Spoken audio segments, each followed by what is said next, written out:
ஐஃபோன்ஸ்ல connect பண்றதுக்கான ஒரு budget take பத்தி தான் இந்த வீடியோல வந்து பார்க்க போறோம். ஆடியோ கூலர் D16 டேக்கான ரிவ்யூ வந்து பார்க்கலாம். இந்த ஆடியோ கூலர் D16 ஒரு ₹300 தான் வந்து பிரைஸ் வருது. ஸோ பட்ஜெட்ல நீங்க ஐஃபோனுக்கு ஒரு டேக் யூஸ் பண்ணணும்னு நினைக்கிறீங்கன்னா, இது எப்படி இருக்குன்னு வந்து பார்க்கலாம்.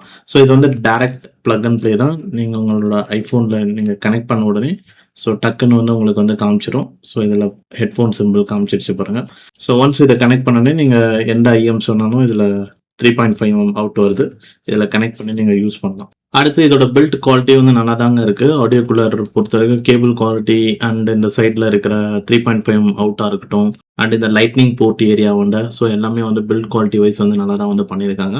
ஸோ இப்போ வந்து இதோட மியூசிக் எக்ஸ்பீரியன்ஸ் வைஸ் என்னன்னு பார்த்தீங்கன்னா, ஸோ இதில் நீங்கள் போட்டு நீங்கள் கேட்குறீங்க அப்படின்னா ஒரு நியூட்ரலான சவுண்ட் இருந்தால் ஓகே அப்படின்றவங்க இந்த டேக் வந்து நீங்கள் யூஸ் பண்ணலாம். ஒரு பட்ஜெட் டேக் தான் இது. ஸோ இதில் வந்து உங்களுக்கு ஒரு நியூட்ரலாக எப்படி ஒரு ஃப்ளாட் மாதிரி ஒரு சவுண்ட் எக்ஸ்பீரியன்ஸ் தான் வந்து இருக்கும். மெயின்லி மிட்ஸ் அண்ட் பேஸ் வந்து அந்த அளவுக்கு பெருசாக ரீப்ரொடியூஸ் பண்ணாது. இப்போ நான் வந்து ஒரு வார்ம் சவுண்டிங் ஐஎம்ஏ இதில் கனெக்ட் பண்ணுறேன் அப்படின்னாலும் மிட்ஸ் பேஸ் வந்து கொஞ்சம் கம்மியாக தான் வந்து காட்டும். ஓரளவுக்கு மிட்ஸ் அண்ட் பேஸ் வந்து கொஞ்சம் எக்ஸ்ட்ரா இருக்கு. பட் ஆனால் வந்து எக்ஸாக்ட்லி இப்போ இந்த ஒரு வார்ம் சவுண்டிங் ஐஎம் இருக்குன்னா அதிகமாக இருக்கும்ல மிட்ஸ் பேஸ், அதே மாதிரி எக்ஸாக்ட்லி வந்து நம்மளுக்கு ரீப்ரொடியூஸ் பண்ணல.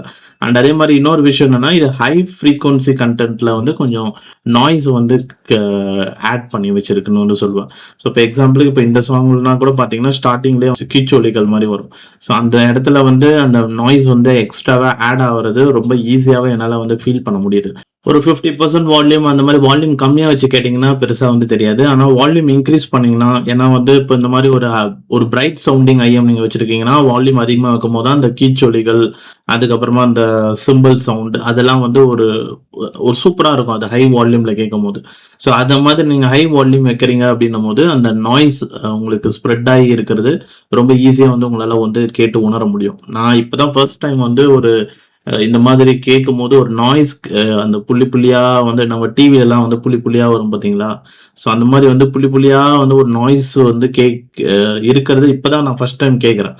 இதுக்கு முன்னாடி அந்த அளவுக்கு இந்த அளவுக்கு நாய்ஸ் எல்லாம் நான் கேட்டது இல்லை. ஐஎம்ஸ் பொறுத்த வரைக்கும் இல்லை எந்த ஒரு மற்ற ஆடியோ ப்ராடக்ட் யூஸ் பண்ணதுலையுமே சரி. மொத்தத்தில் இந்த ஆடியோ கூலர் D16 டேக் பொறுத்த வரைக்கும் இது ஒரு பட்ஜெட் டேக். ₹300 ப்ராடக்ட் லிங்க் டிஸ்கிரிப்ஷன்ல இருக்கு, செக் பண்ணி பாருங்க. ஒரு நியூட்ரலான சவுண்ட் வரும். மிட்ஸ் அண்ட் பேஸ் வந்து ரெசிஸ்ட் ஆன மாதிரி தான் வந்து இருக்கு. நியூட்ரலான சவுண்ட் கிடைக்கும். அண்ட் அது இல்லாமல் ரொம்ப வால்யூம் அதிகமாக வச்சிங்கன்னா பேக்ரவுண்ட் நாய்ஸும் வந்து பார்த்தீங்கன்னா கிரியேட் ஆகுது. ஸோ ஹை ஃப்ரீக்வன்சி கண்டென்ட்ல நாய்ஸ் கிரியேட் ஆகுது. அண்ட் இதோட எஸ்என்ஆர் வேல்யூ என்னன்னு தெரியல. ஸோ எஸ்என்ஆர் மேபி கம்மியாக தான் இருக்கும்னு நினைக்கிறேன். அதனால தான் உங்களுக்கு அந்த signal to noise ratio wise பார்க்கும்போது பேக்ரவுண்ட் நாய்ஸ் வந்து ஹை ஃப்ரீக்வன்சி கண்டென்ட்ல ஆட் ஆகும்னு ஒரு கான்செப்ட் இருக்கு. ஸோ அது எக்ஸாக்ட்லி வந்து ப்ரூவ் ஆகுது. அவ்வளோதான் இப்போ இந்த வீடியோவில். ஸோ இந்த ப்ராடக்ட் ரிவ்யூ வீடியோ உங்களுக்கு பிடிச்சிருந்தா லைக் பண்ணிட்டு சப்ஸ்கிரைப் பண்ணிக்கோங்க. அண்ட் தேங்க்ஸ் ஃபார் வாட்சிங் திஸ் வீடியோ கைஸ்.